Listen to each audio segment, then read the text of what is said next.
Halo, nama saya Rido, Pak. Mau nanya nih, boleh? Boleh, Pak. Kenapa Yogyakarta dijadikan daerah istimewa oleh pemerintah? Karena Yogyakarta istimewa, Pak.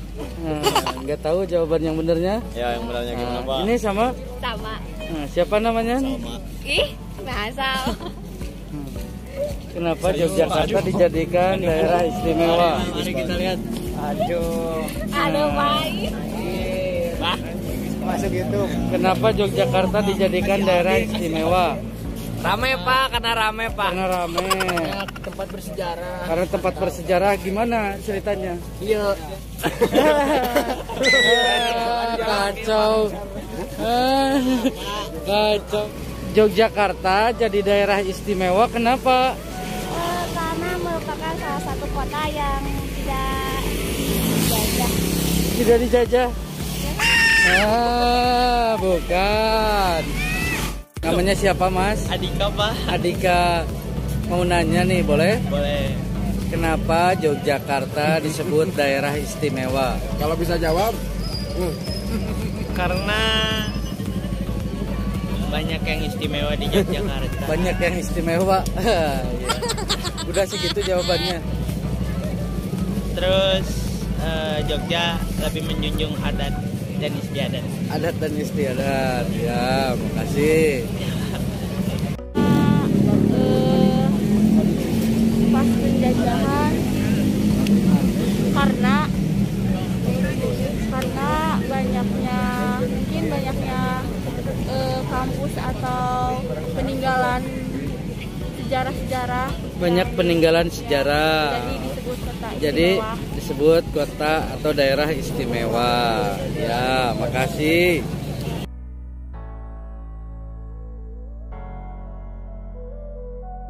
Daerah istimewa Yogyakarta diberikan keistimewaan oleh pemerintah Republik Indonesia.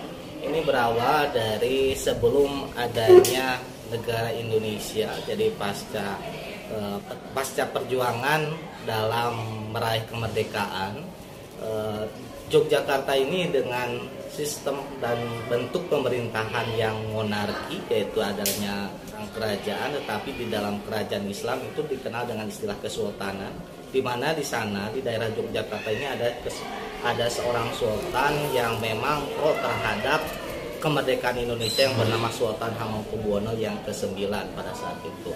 Dan jasa-jasanya juga sangat besar bagi Indonesia dalam mempertahankan kemerdekaan Indonesia.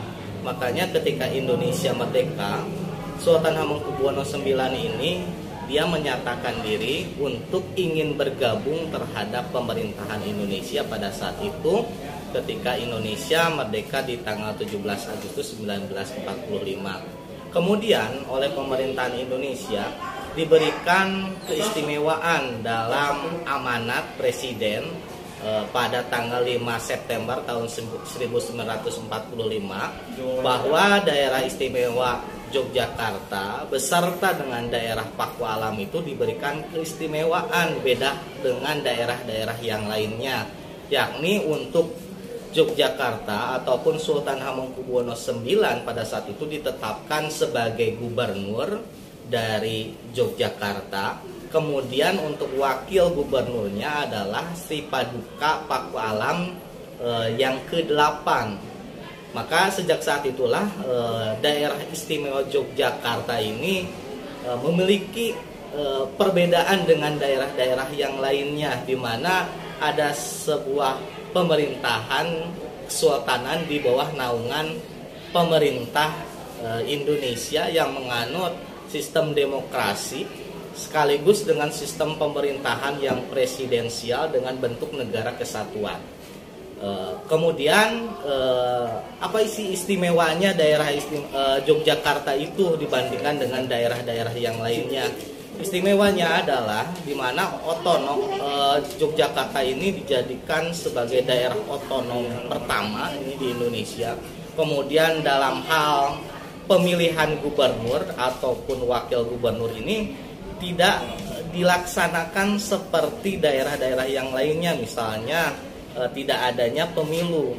Yang namanya kerajaan, yang namanya kesultanan biasanya dipilih seorang sultan atau raja itu secara turun-temurun. Nah, inilah yang dilakukan oleh daerah istimewa Yogyakarta dalam pemilihan pemimpinnya.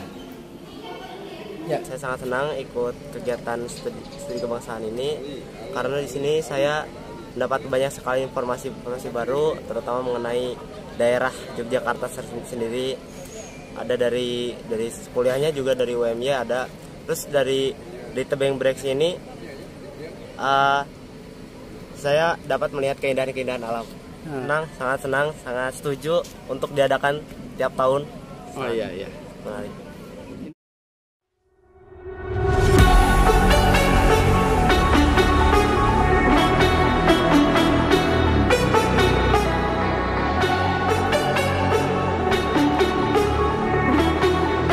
Assalamualaikum warahmatullahi wabarakatuh. Perkenalkan, nama saya Muhammad Ali Asyestora dari kelas 11 IPS 2 SMA Negeri 3 Banjar. Di sini saya ingin memberikan kesan dan kesan saya terhadap satu kota, yaitu daerah istimewa Yogyakarta, bahwa ini merupakan sebuah tempat yang luar biasa karena selain kita hanya berwisata, ternyata di sini juga kita mendapatkan edukasi, inspirasi dari orang-orang yang ada di Yogyakarta. Pesan dari saya kepada seluruh teman-teman, saudara-saudari yang mendengarkan, bahwa kunjungan industri yang sering kita katakan studi tour sebetulnya tidak hanya untuk membuang uang, tidak hanya untuk berwisata dan tidak hanya untuk bermain-main, berfoya-foya dan bersenang-senang di sini, tapi juga membuka cakrawala wawasan kita terhadap ilmu pengetahuan di luar. Terima kasih. Wassalamualaikum warahmatullahi wabarakatuh.